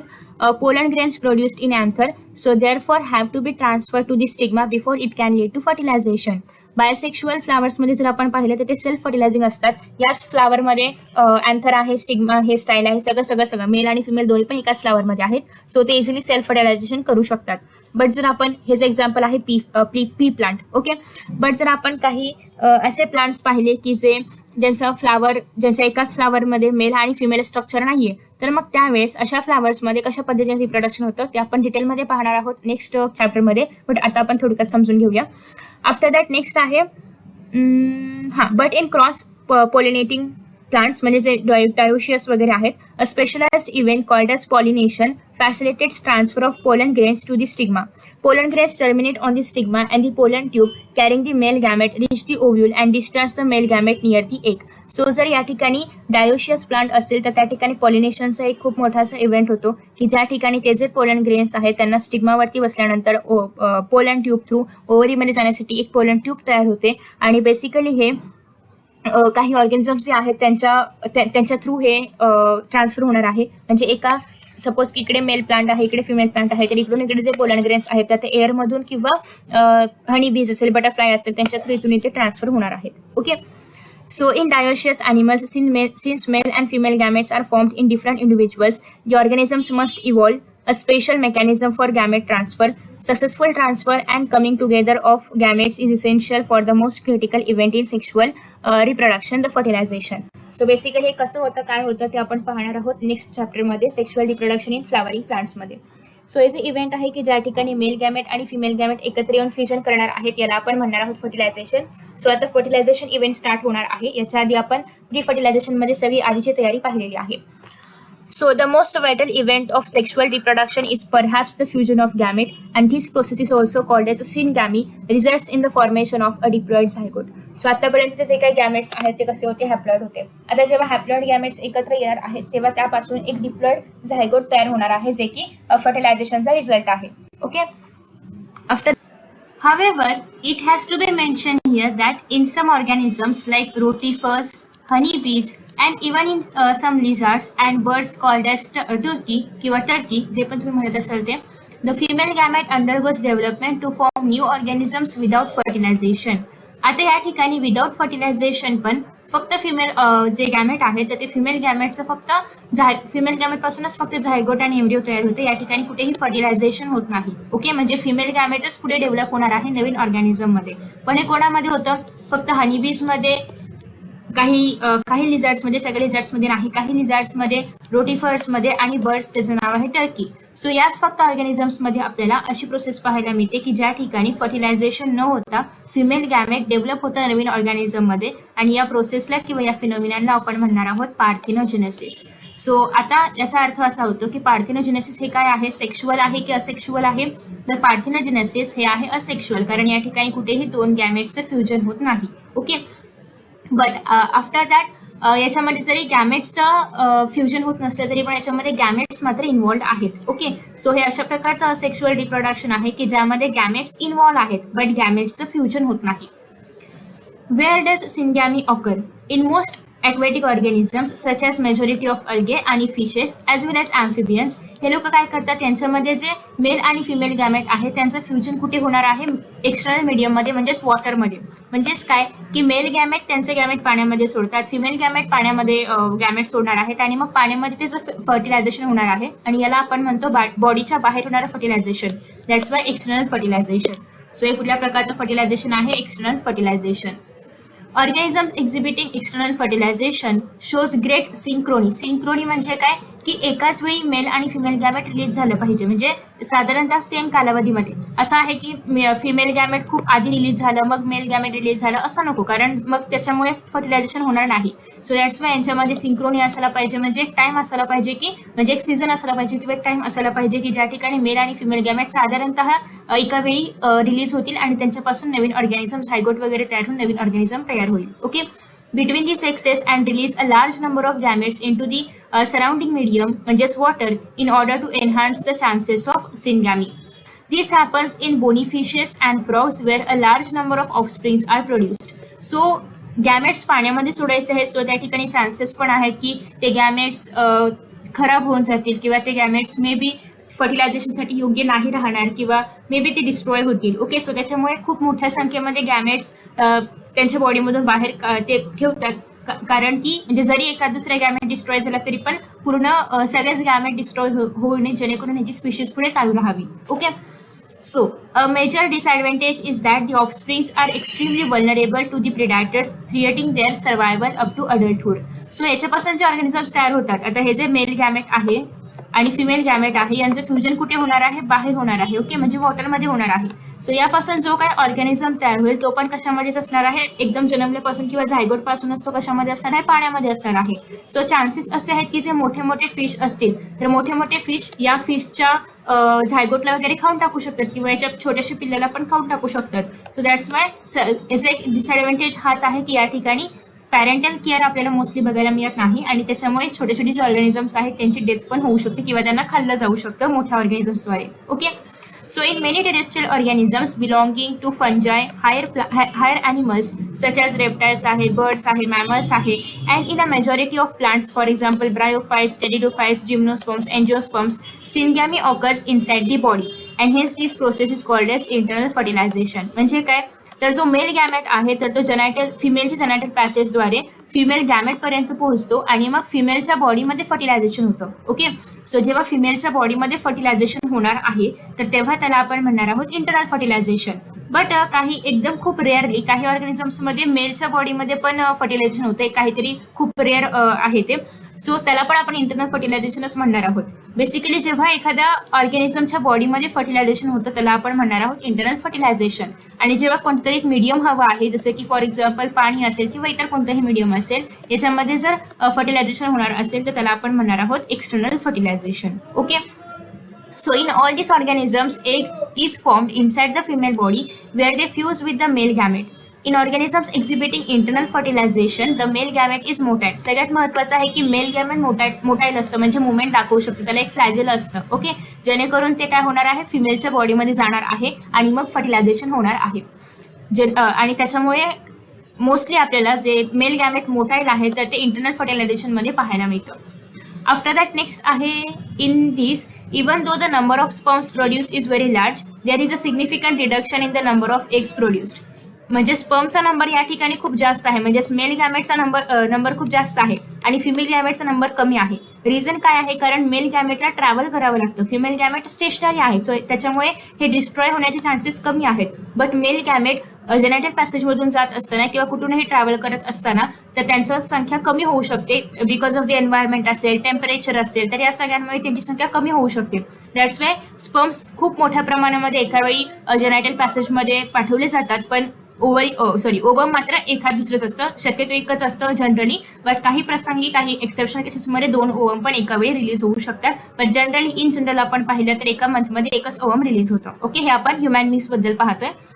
नेक्स्ट आहे in seed plants however the non motile male gametes are carried to female gamete by pollen tubes. So हे कसं होतं हे आपण नेक्स्ट चॅप्टरमध्ये आय थिंक सेकंड चॅप्टरमध्ये पाहणार आहोतच की काही फ्लावरिंग प्लांट्समध्ये जे गॅमेट्स आहेत तर ते नॉन मोटाईल असतात. कोणते gamete, mail gamete. Okay, usually mail gamete motile असायला पाहिजे, बट काही प्लांट्समध्ये जे मेल गॅमेट आहे तर ते नॉन मोटाईल असतं. मग ते फिमेल गॅमेटपर्यंत पोहोचवण्याचं काम पोलन ट्यूब करते. ती पोलन ट्यूब कशी तयार होते, ती कसं काम करतं हे आपण पाहणार आहोत नेक्स्ट चॅप्टरमध्ये. सो आता या ठिकाणी तुम्ही जर पाहिलं तर फर्टिलायझेशन प्रोसेस आपण पाहिलेली आहे. आता फर्टिलायझेशन नंतर कोणते इव्हेंट्स आहेत ते आपण पुढे पाहणार आहोत. तर as a result of fertilization काय तयार झालं, झायगोट तयार झालं. सो फर्टिलायझेशनचा रिझल्ट काय आहे, झायगोट. मग आता या झायगोटची डेव्हलपमेंट आपण पुढे पाहणार आहोत. So post fertilization events in sexual reproduction after formation of zygote are called as post fertilization events. म्हणजे झायगोट तयार झाल्यानंतरचे जे काही इव्हेंट्स आहेत त्याला आपण म्हणणार आहोत पोस्ट फर्टिलायझेशन इव्हेंट्स. ओके, आता the zygote formation of diploid zygote कसं आहे, डिप्लॉइड कसं झालं तर मेल गॅमेट आणि फिमेल गॅमेट हे दोन्ही कसे होते, हॅप्लॉइड होते. ऑब्व्हियसली या दोघांचं फ्युजन झाल्यानंतर आपल्याला काय मिळणार आहे, डिप्लॉइड सेल. आणि डिप्लॉइड सेल म्हणजेच काय आहे, झायगोट आहे. ओके, सो झायगोट कसं आहे, सगळ्यांच्या बॉडीमध्ये ऑल ओव्हर सगळ्या ऑर्गॅनिझम्सच्या बॉडीपासून म्हणजे गॅमेटपासून जे काही झायगोट तयार होते ते सगळ्यांचं कसं असणार आहे, डिप्लॉइडच असणार आहे. In organisms with external fertilization, zygote is formed usually in the external medium, that is the water. म्हणजेच जर फर्टिलायझेशन एक्सटर्नल झालं असेल तर झायगोट पाण्यामध्ये तयार होणार आहे किंवा जे काही एक्सटर्नल मीडियम असेल त्याच्यामध्ये तयार होणार आहे. आणि जे इंटरनल फर्टिलायझेशन आहे तर त्या ऑर्गॅनिझमच्या बॉडीमध्ये झायगोट तयार झालेलं आपल्याला पाहायला मिळेल. नेक्स्ट आहे further development of zygote depends upon the type of life cycle the organism had and the environment it is expose to. आता काही वेळेस काय होतं की झायगोट म्हणजे ऑर्गॅनिझम्स जर इनडायरेक्ट ग्रोथ दाखवणार असतील तर मग झायगोट जे आहे म्हणजे तो सिंगल सेल्स आहे त्याच्यापासून परत थोडंसं डेव्हलप झाल्यानंतर त्याच्यापासून आधी ते फुटणार आहे, त्याच्यापासून मग प्युपा, मग ते काही सगळे त्याचे स्टेजेस आपल्याला पाहायला मिळतात, मग अडल्टमध्ये कन्वर्ट होणार. बट जर डायरेक्ट डेव्हलपमेंट असेल तर डायरेक्ट ते झायगोट म्हणजे जसं की ह्युमन बेबी आहे त्याच्यामध्ये डायरेक्ट झायगोटचं कन्वर्जन एम्ब्रिओमध्ये आणि एम्ब्रिओचं कन्वर्जन आपल्या म्हणजे एम्ब्रिओचं कन्वर्जन एका बेबीमध्ये होतं. सो या ठिकाणी कुठेही कुकून म्हणा किंवा प्युपा म्हणा अडल्टमध्ये कन्वर्जन असं काय नव्हतं. डायरेक्ट ते बेबीचं डायरेक्ट झायगोटचं एम्ब्रिओचं कन्वर्जन कशामध्ये झालं, बेबीमध्ये झालं. ओके. सो अशा पद्धतीने दोन प्रकारच्या डेव्हलपमेंट्स पाहायला मिळतात, एक तर डायरेक्ट डेव्हलपमेंट आणि दुसरी म्हणजे indirect development. So depends upon की त्या ऑर्गॅनिझमची लाईफ सायकल कशी आहे त्यानुसार झायगोट डायरेक्टली किंवा इनडायरेक्टली डेव्हलप होत असतो. In organisms belonging to the fungi, algae, zygote develops a thick wall that is resistant to desiccation and damage. आता डेसिकेशन आणि डॅमेज होऊ शकतं झायगोटला, कारण ऑब्व्हियसली ते जर एक्सटर्नल मीडियममध्ये असेल किंवा काही वेळेस इंटरनल मीडियममध्ये सुद्धा, इंटरनल बॉडीमध्ये सुद्धा जर ते एक्सटर्नल मीडियममध्ये असेल तर चान्सेस खूप जास्त आहेत. त्याच्यामुळे झायगोटच्या भोवती एक कव्हरिंग असणार आहे, एक वॉल असणार आहे, थिक वॉल, जेणेकरून कोणत्याही डॅमेज पासून किंवा डेसिकेशन पासून त्या झायगोटचं संरक्षण व्हावं यासाठी. It undergoes a period of rest before germination. आणि जर्मिनेशन होण्याआधी, म्हणजे जर्मिनेशन म्हणजेच काय, फॉर एक्झाम्पल जर आपण प्लांट्समध्ये वगैरे पाहिलं तर जर्मिनेशन होण्याआधीचा जो कालावधी आहे त्याला आपण म्हणणार आहोत पिरियड ऑफ रेस्ट, कारण त्या ठिकाणी झायगोट कुठे असणार आहे, रेस्ट पिरियडमध्ये असणार आहे, रेस्टिंग पिरियडमध्ये असणार आहे. हे पण आपण अगेन पुढच्या चॅप्टर्समध्ये खूप डिटेलमध्ये पाहणार आहोतच. In organisms with haplontic life cycle. Haplontic life cycle म्हणजे काय, जे फक्त गेमॅटोफाइट आहे ते या ठिकाणी डॉमिनंट असणार आहे. जसं की आपण क्लास 11th मध्ये ऑलरेडी प्लांट किंगडम मध्ये पाहिलेलं आहे. हॅप्लॉन्टिक लाईफ सायकल मध्ये काय असणार आहे, जे गेमॅटोफाइट असणार आहे म्हणजे जे एंड स्टेजमध्ये आहे तेच फक्त डॉमिनंट असणार आहे, बाकी स्पोरोफाइट वगैरे एवढं डॉमिनंट नसणार आहे. सो हॅप्लॉन्टिक लाईफ सायकलमध्ये zygote divides by meiosis to form haploid spores that grow into haploid individuals. So जेव्हा हॅप्लॉन्टिक लाईफ सायकल आहे तेव्हा काय होतं, हे जे हॅप्लॉन्टिक लाईफ सायकलमध्ये झायगोट जे आहे त्या झायगोटमध्ये काय होणार आहे, मिओसिस होणार आहे. आणि या झायगोटपासून ॲज यू नो की प्लांट लाईफ सायकलनुसार या झायगोटमध्ये मिओसिस होणार आहे आणि यापासून एन फॉर्मचे म्हणजे हॅप्लॉइड फॉर्मचे स्पोर्स तयार होणार आहेत. ओके. आफ्टर दॅट नेक्स्ट आहे 4 स्पोर्स या ठिकाणी तयार होणार आहेत. आफ्टर दॅट नेक्स्ट आहे सिमिलरली डिप्लॉन्टिक लाईफ सायकल आहे, हॅप्लोडिप्लॉन्टिक लाईफ सायकल आहे. हे सगळं तुम्ही ऑलरेडी 11th स्टँडर्डच्या बुकमध्ये पाहिलेलं आहे. नेक्स्ट आहे zygote is the vital link that ensures continuity of species between organisms of one generation and the next generation.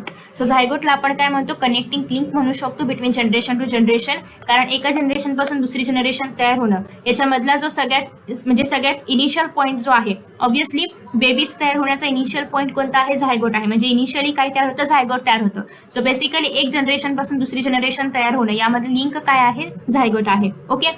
Every sexually reproducing organism including human beings begin life as a single cell zygote. Again, as you all know की zygote single celled आहे, zygote diploid आहे. झायगोटला आपण generation to generation मधली connecting link असं म्हणणार आहोत. So हे सगळं झायगोट बद्दल थोडेसे कॅरेक्टरिस्टिक्स आणि information.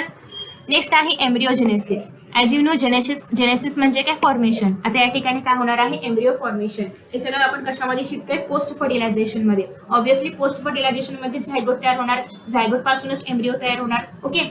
So embryogenesis refers to the process of development of embryo from the zygote. Zygote पासून एम्ब्रिओ तयार होणं याला आपण म्हणणार आहोत एम्ब्रिओजेनेसिस. झायगोट पासून एम्ब्रिओ तयार होणं याला आपण काय म्हणणार आहोत, embryogenesis. During embryogenesis zygote undergoes cell division. आता एम्ब्रिओ कसं तयार होणार आहे, तर ॲज यू नो की झायगोट फक्त एक सिंगल सेल आहे.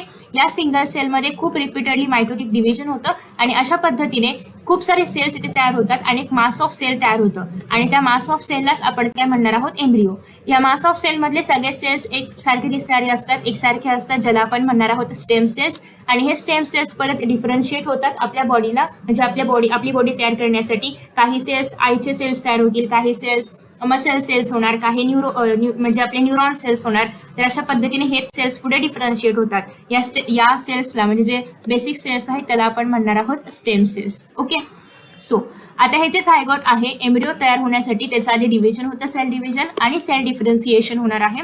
While cell division increase the number of cells in the developing embryo and cell differentiation helps groups of cells to undergo certain modifications to form specialized tissue and organs to form an organism. Cell डिव्हिजनमुळे काय होणार आहे, obviously सेलचा number वाढत जाणार आहे आणि sale डिफरन्सिएशनमुळे प्रत्येक sale काहीतरी त्याला स्टिम्युलस मिळणार आहे आणि त्यानुसार ते काही न्यूरोलॉजिकल सेल्स होतील, काही कार्डिओ सेल्स होतील, काही मस्क्युलर सेल्स होतील, वॉट एव्हर. तर अशा पद्धतीने जे सेल्स तयार होणार आहेत. आफ्टर दॅट नेक्स्ट आहे ॲनिमल्स आर कॅटेगराइज्ड इंटू ओव्हिपॅरस आणि विव्हिपॅरस. ओव्हिपॅरस म्हणजे काय, जे एग ले करतात, आणि विव्हिपॅरस म्हणजे काय, जे डायरेक्ट यंग वन्सला बर्थ देतात. ओके, सो ॲनिमल्स हा आपण दोन याच्यामध्ये डिवाइड करू शकतो. एक तर जे ओव्हिपॅरस आहे ते म्हणजे जे काय करणार आहेत, एग्ज ले करणार आहेत ते, आणि दुसरे म्हणजे विव्हिपॅरस जे की यंग वन्सला बर्थ देणार आहेत ते. Okay, so based on whether the development of zygote takes place outside the body of the female parent or inside. आता ते म्हणजे ते जे बेबी ते जे झायगोट आहे ते बॉडीच्या बाहेर डेव्हलप होणार आहे की बॉडीच्या आतमध्ये डेव्हलप होणार आहे फिमेल बॉडीच्या, यानुसार ते ओव्हिपॅरस ऑर्गॅनिझम्स आहे की विव्हिपॅरस ऑर्गॅनिझम्स आहेत हे आपण ठरवू शकतो. वेदर दे ले fertilized or unfertilized eggs or give birth to young ones. एक तर ते फर्टिलाइज्ड एग्स ले करणार आहेत किंवा अनफर्टिलाइज्ड एग्स ले करणार आहेत त्याच्यानुसार, किंवा ते डायरेक्ट यंग वन्सला बर्थ देणार आहेत का, यानुसार आपण त्यांना दोन पार्ट्समध्ये क्लासिफाय करू शकतो. इन ओव्हिपॅरस, ओव्हिपॅरस म्हणजे काय, जे एग्स ले करतात. So in oviparous animals like reptiles आहेत, म्हणजे याच्यामध्ये आपण लिझर्ड्स वगैरे घेऊ शकतो. बर्ड्स आहेत, ते काय करतात, फर्टिलाइज्ड एग्स काय करणार आहेत, आपल्या बॉडीच्या बाहेर ठेवणार आहेत फॉर द डेव्हलपमेंट. आणि त्यांच्या बॉडी तुम्ही पाहिले ना अंडी वगैरे खाताना, तर त्याच्यावरती जे व्हाईट शेल असतं त्याला आपण म्हणणार आहोत कॅल्कॅरियस शेल, जे की एन्व्हायरमेंटचं त्या एगवरती काही इफेक्ट होऊ नये किंवा एगच्या आतमधलं झायगोट वगैरे डिस्ट्रॉय होऊ नये, ते एन्व्हायरमेंटमध्ये सेफ राहावं यासाठी एक खूप असं स्ट्रॉंग असं शेल त्या भोवती, त्या एगच्या भोवती असणार आहे. After a period of incubation young ones hatch out, आणि मग ते बरोबर सगळ्यात पहिल्यांदा तर ते जे बर्ड आहे किंवा जे मदर बर्ड असेल किंवा जे पण बर्ड ज्याचं पण ते एग आहे ते बर्ड काय करणार आहे, सगळ्यात पहिल्यांदा त्या एगला थोडंसं वॉर्म देणार आहे, आणि त्याच्यानंतर मग पर्टिक्युलर टाइम आल्यानंतर ते यंग वन्स ते जे शेल आहे कॅल्केरियस शेल ते फोडणार आहे आणि त्याच्यामधून ते बाहेर पडणार आहे. हॅच आउट म्हणजे काय, ते बर्ड म्हणजे ते पिल्लू बर्डचं त्याच्यामधून त्या एगमधून बाहेर पडणं. On the other hand, in viviparous animals मध्ये majority of mammals, including human beings, the zygote develops into young one inside the female body. So basically zygote काय होणार आहे, फिमेल बॉडीच्या आतमध्येच डेव्हलप होतं, बेबीमध्ये कन्व्हर्शन होतं, आणि मग ते जे बेबी किंवा जे यंग वन आहे तर ते बॉडीच्या बाहेर डिलिव्हर केलं जातं. After attaining a certain stage of growth, the young ones are delivered out of the body of the female organism. Because of proper embryonic care and protection, the chances of survival of young ones is greater in the viviparous organism. Obviously viviparous ऑर्गॅनिझममध्ये म्हणजे young one पूर्ण properly तयार होईपर्यंत, growth होईपर्यंत ते फिमेलच्या बॉडीमध्ये असणार आहे. सो ऑब्विसली त्याचा सर्वायवलचे चान्सेस खूप जास्त असणार आहे, कारण त्याची प्रॉपर ग्रोथ झाल्यानंतरच ते बॉडीच्या बाहेर काढले जाते. सो दॅट्स वाय त्याचे सर्वायवलचे चान्सेस जास्त आहेत कम्पॅरेटिव्हली टू दी ओव्हिपॅरस ऑर्गॅनिझम्स. असं नाही की ओव्हिपॅरस जगत नाहीत, पण आपण जर सर्वायवलचे चान्सेस पाहिले तर ते विविपॅरसचे जास्त आहेत. In flowering plants the zygote is formed inside ovule. Flowering प्लांट्समध्ये झायगोट ओव्ह्यूलच्या आतमध्ये तयार होतं. After fertilisation the sepals, petals, stamens of flowers wither and falls off. जेव्हा फर्टिलायझेशन होतं तेव्हा सेपल्स म्हणजेच काय, जे खाली असतात ना ते ग्रीन कलरचे, तुम्ही जर रोजचं वगैरे फ्लावर पाहिलं असेल तर साधारणतः अशा पद्धतीने रोज असतं, आणि रोजच्या खाली अशा पद्धतीने ग्रीन कलरची पानं असतात, म्हणजे छोटीशी पाण्यासारखं स्ट्रक्चर असतं, त्याला आपण म्हणतो सेपल्स. ज्या गुलाबाचे पाकळ्या आहेत त्या आहेत पेटल्स. स्टेमन म्हणजे काय, तुम्ही शू फ्लावर पाहिलं असेल त्याच्यामध्ये जो मेल पार्ट असणार आहे त्या शू फ्लावर मधला, तर त्याला आपण असं म्हणजे एक फिलामेंट असतं आणि एक अँथर असतं. ओके, सो हा जो आहे याला आपण म्हणणार आहोत स्टेमन. सो स्टेमन, पेटल्स आणि सेपल्स हे तीनच पार्ट्स फक्त जे आहेत तर ते फॉलोअप होणार आहेत. इथे कुठेही पिस्टल, कार्पल फॉलोअप होतं असं दिलेलं नाहीये, कारण ते काय आहे, फिमेल पार्ट आहे त्या बॉडीमधला. ओके, so that's why female part कुठेही फॉलोअप होत नाही, ओनली सेपल्स, पेटल्स आणि स्टेमन्सेस फॉलोअप होऊ शकतात. नेक्स्ट आहे the pistil however remains attach to the plant. Pistil म्हणजे काय, फिमेल पार्ट. पिस्टिललाच आपण कार्पलही म्हणू शकतो, गायनोशियमही म्हणू शकतो. सो पिस्टिल जे आहे तर ते प्लांट्सलाच अटॅच राहतं. The zygote develops into the embryo and the ovules into the seed. So zygote कोणामध्ये आहे, ओव्ह्यूलच्या आतमध्ये आहे. ओके, सो ओव्ह्यूलच्या आतमध्ये काय आहे, झायगोट आहे. ओव्ह्यूलचं कन्व्हर्शन कशामध्ये होतं, सीडमध्ये होणार आहे. ओव्ह्यूल कशामध्ये कन्वर्ट होणार आहे, जेव्हा एम्ब्रिओ तयार होईल तेव्हा ओव्ह्यूलचं कन्व्हर्शन कशामध्ये होणार आहे, सीडमध्ये होणार आहे. आणि हे ओव्ह्यूल कशामध्ये असणार आहे, ओव्हरीमध्ये असणार आहे. ओके, ओव्ह्यूल कशामध्ये असतं, ओव्हरीमध्ये असतं. जेव्हा याचं कन्व्हर्जन सीडमध्ये होतं तेव्हा ओव्हरी काय करणार आहे, एक फ्रूटमध्ये कन्वर्ट होणार आहे, म्हणजे फ्रूट. ॲज यू नो की फ्रुट्समध्ये काय असतात, सीड असतात, म्हणजेच ओव्हरीमध्ये काय आहे, ओव्ह्यूल आहे. आणि which develops a thick wall, आणि ऑब्विसली ओव्हरीच्या भोवती एक थिक वॉल म्हणजेच फ्रूटच्या भोवती एक थिक वॉल असते. सो ती जी थिक वॉल आहे त्याला आपण म्हणणार आहोत पेरिकार्प. प्रत्येक प्लांटमध्ये तुम्ही जर पाहिलं तर प्रत्येक फ्रूटच्या भोवती एक वॉल असते. सो ती जी वॉल आहे त्याला आपण म्हणणार आहोत पेरिकार्प, जे की एक प्रोटेक्टिव्ह स्ट्रक्चर आहे. After dispersal seeds germinate under favourable condition to produce new plant. So तुम्ही जेव्हा फ्रूट वगैरे खाता त्याच्यामध्ये जी सीड आहे ती सीड जर तुम्ही जमिनीमध्ये वगैरे टाकली, व्यवस्थित पाणी वगैरे सगळं त्याला दिल्यानंतर, तर ती सीड काय होते, जर्मिनेट होते आणि त्यापासून नवीन प्लांट तयार होतं.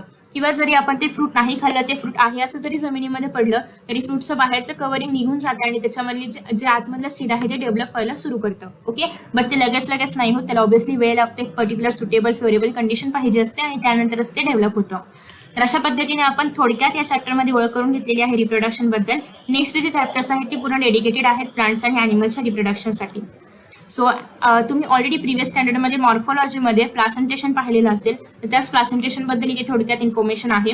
हे जे तुम्हाला पाहायला मिळतं हे काय आहे, एस म्हणजे काय आहे, जे सीड आहे त्या प्लांटचं ते आपल्याला एसने दाखवलेलं आहे. आणि पी म्हणजे काय, पेरिकार्प म्हणजेच ओव्हरीचा हे जो आउटर प्रोटेक्टिव्ह लेअर आहे तर तो. ओके, सो हे आतमधलं सीड आहे, हा प्रोटेक्टिव्ह लेअर आहे, अगेन हे सीड आहे, प्रोटेक्टिव्ह लेअर आहे, सीड आहे, प्रोटेक्टिव्ह लेअर आहे. ओके, सो अशा पद्धतीने आपण या चॅप्टरमध्ये सगळ्या गोष्टींची ओळख करून घेतलेली आहे. तुम्हाला हवं असेल तर तुम्ही समरी रीड करू शकता. आय होप की तुम्हाला हा व्हिडिओ आवडला असेल.